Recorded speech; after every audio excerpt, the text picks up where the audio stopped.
growth isn't always about doing more. One of our clients said, I think I'm performing at absolute maximum capacity. I can't do more. Sometimes the best way to grow is just to do what you're doing now, just do it better. Sometimes do less. Yeah, more efficient, more effective.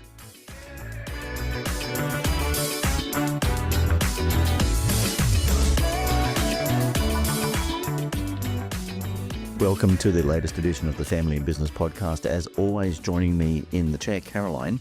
Good morning. Hey, Mark. I mean, let's just be honest, it's been a bit of a tough week, really. It has been a shit week. Yeah. I not normally swear online, but it's been a tough week, but there's always good things that come out of a crappy week. So right, it's been a tough week because we've been planning stuff in our business that it just hasn't gone to plan. Yeah. Right, and I just think it's a really important thing to. I mean, these are the sort of stuff that we help our clients with, and I think in lots of ways how we help our clients is by experiencing some of this stuff ourselves, and we sort of go, well, we can make plans that don't quite work. So, and when you put so much, and you've put an enormous amount of effort into a strategy, that's just gone balls up. yeah. Yeah. Yeah. Well, no, that's not entirely fair. It's gone half balls up. Yeah, but it feels like balls up, and a lot of people. It's not diamonds. Business isn't diamonds all the time. No, it's rocks and diamonds. It's And rocks and one of the things we always say to our clients is, the good news is, and being quite serious, like no one died, right? No. So the good thing about our business is we're not emergency physicians and heart surgeons and stuff like that. So when things go wrong, no one dies. But it still feels crap. Yeah. So you've had a crappy 24 hours, just realizing that all the work you put into something is not going to work. Yep. But you just you put your big girl pants on and move on. Well, I think it's more than that. Make better. I think it's more than that, though. I think that what happens when things go wrong, and what we're doing today. So we discovered yesterday that a strategy you had in place wasn't going to work, that you put an enormous amount of effort into. So what we're doing today is we're taking half a day out, and we're going to post-mortem what went wrong. We're going to pull it apart, and we're going to look at what could we have done differently, who could we have got more involved, in what ways. So that and what will happen is we'll reignite that strategy with those various changes, and it'll work. And I think it's a good lesson if, when you're listening to this to go, like, you know what, I've had plans just, Go down. go belly up as well. And so it's not a matter of glossing over it. It's not a matter of going, oh, well, that's life and we'll just get on with it. It's not that. No. It's actually stopping and going, you know what? It was a shit situation. I put a heap of work into it. It's actually upsetting. You were upset yesterday about it. It's actually upsetting just because of all the work and all of what you hoped for. Yeah, that's right. That's right. It is. And I think it gives you a good opportunity to go, okay, regroup. Yeah. Let's look at this. So I'm fine with it. Cool. Yeah. That's anyway. One of the things that I love in the office here is the girls around in the marketing. I shouldn't say the girls because Nick's around there too. The guys and girls around in the marketing team. They've got a whiteboard, and each week they put a different thing up, asking for people to make a contribution. Like, which is, what's your favorite book, or what's your favorite travel destination, or what's one little thing that makes you happy. And I'm going to post up on there later, say one little thing that makes me happy. But I think, What's yours? What's yours? yeah, we'll have to wait and see. Have you? Yep. Did you put me? No, I put small bills. Everybody thought that was a bit weird, but I think when you were the business owner paying the bills, they only get a little bill. Nice. Yes, that's a win. Makes me happy. The bill's only a little one. Now you'll see mine, and then we can talk about it in the next episode. When I put mine up. What? Just No, don't go there. All right. sorry. Oh, you've lost it.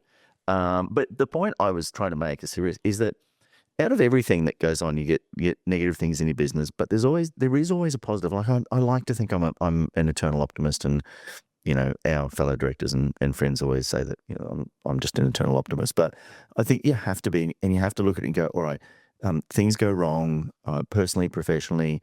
What's something good that came out of it? Or if you can't find anything good that came out of it, then there's something good going on.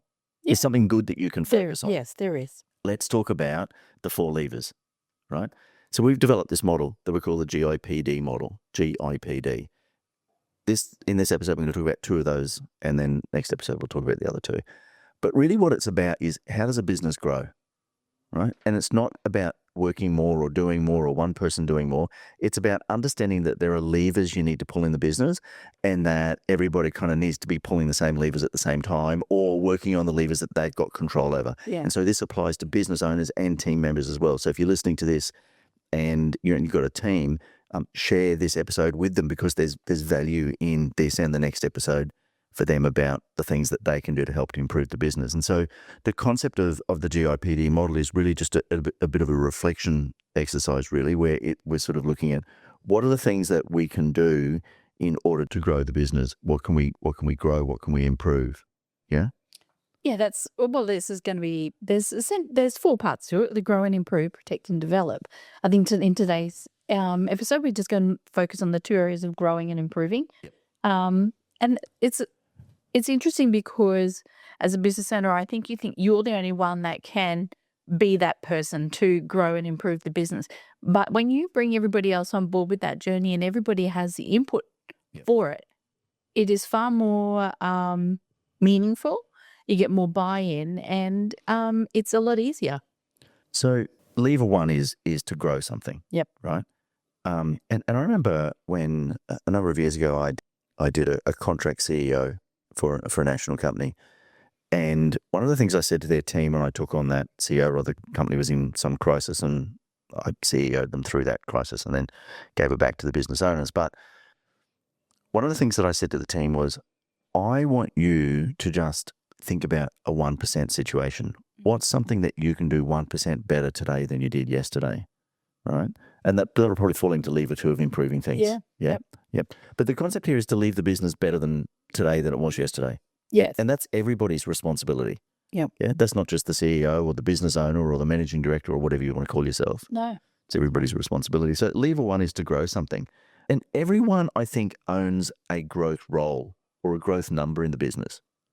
Yes, I mean, a growth number, when we think of a growth number, we naturally think of, say, a revenue amount or something like a dollar amount. Yep. But if you're looking at how you can improve your reception area, for example, Yep. there's not a dollar amount that's necessarily at reception. You don't have a reception, a team member that's going to upsell a part of your business, but you can have you can measure the reception role by the amount of calls that are processed, or the effectiveness of the service delivery that's out there. It can be measured. So there has to be a number associated to it to be able to improve it. Right. So lever 1 is a growth lever, and it's about what can you grow. And I think the really good point that you make there, Caroline, is that we often apply growth numbers to the kind of the sales part of our business, but the reality is every single person in the business is involved in sales in some way or other. Yeah. And so you can apply a growth number, as you said, to the receptionist, to the cleaner, if you've got a real office, to the office junior, to the dispatch person, to the administrator, because there are all numbers that they can, what we would say in Mastermind when we're teaching this, you can shift the needle. Yeah.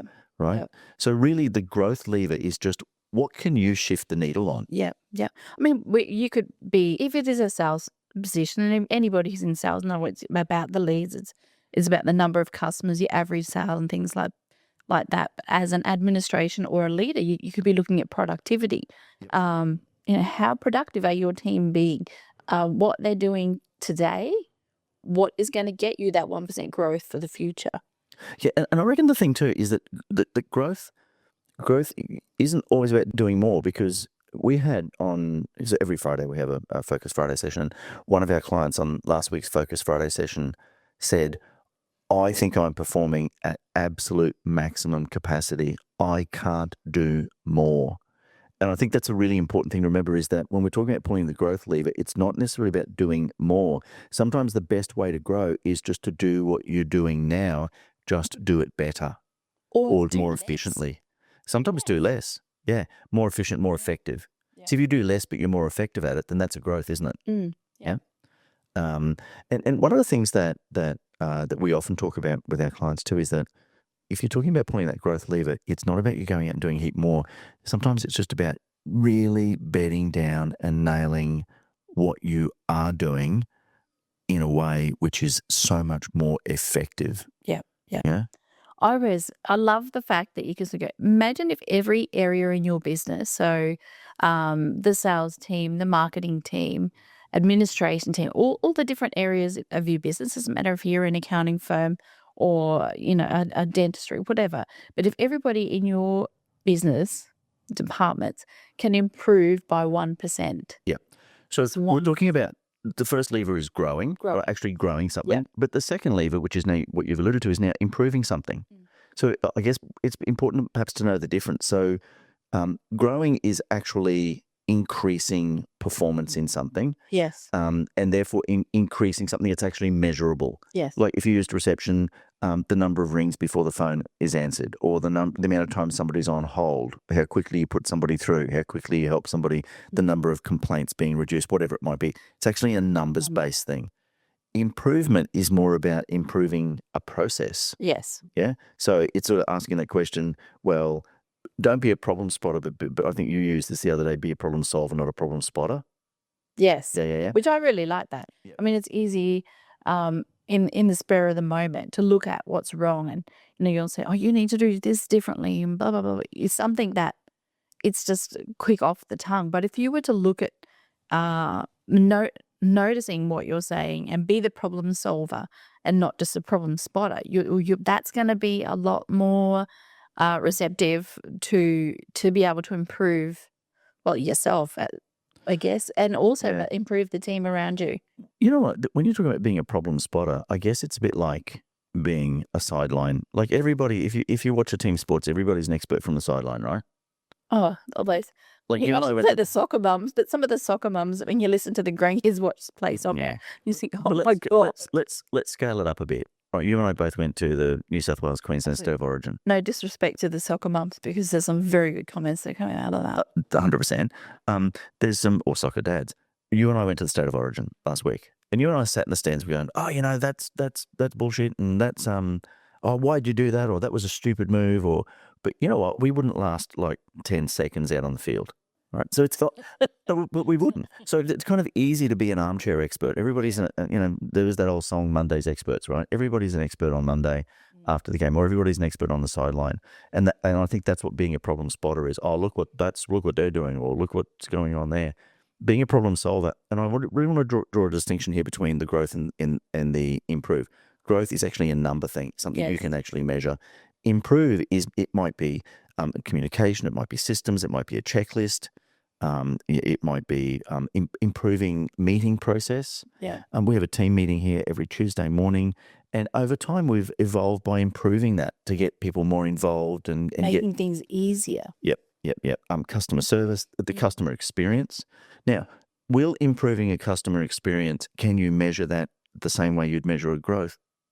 Probably, maybe just in terms of feedback. Crossover. That is probably be crossover, and that's on. Will improving a customer experience bring more dollars to your bottom line this week? Probably not, but it will over time improve your business, because it's, people are going to refer, or they're going to come back. Well, they're going to stay with you. Well, the retention.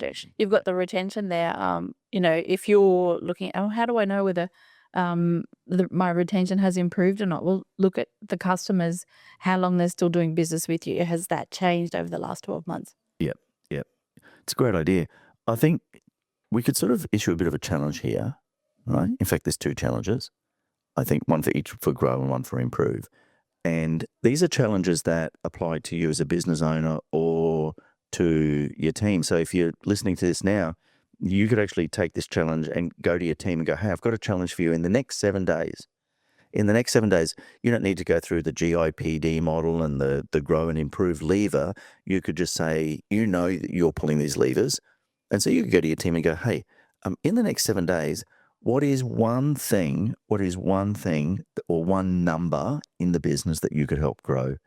Pick a number in the business, and what's one thing you could do to help that number grow? Yeah. And on improve? Well, I think you could do the same. Yeah. It just, not a number. No. Measured by a number. It could be how people feel, the feedback that they're getting, and those sorts of things. So kind of one process that you could improve. Yeah. Yeah. Right. So here's the challenge for you and also for your team. What's one number you could grow in the next 7 days? What's one process you could improve in the next 7 days? There's your 7-day challenge, and be really interesting to see what comes of that. Hey, in the next episode, Yep. we're going to finish off the GIPD model. So we're looking at protecting. Yep. And developing. Right. So we've sort of gone, how do we go and improve it? Now, next, we're going to look at what are the things that you need to protect, and then who's someone you can develop within the business. Yeah. Yeah, awesome. Hey, these are the sort of things we teach our clients all the time in our mastermind program. If you are listening to this on your favorite podcast provider, please like, subscribe.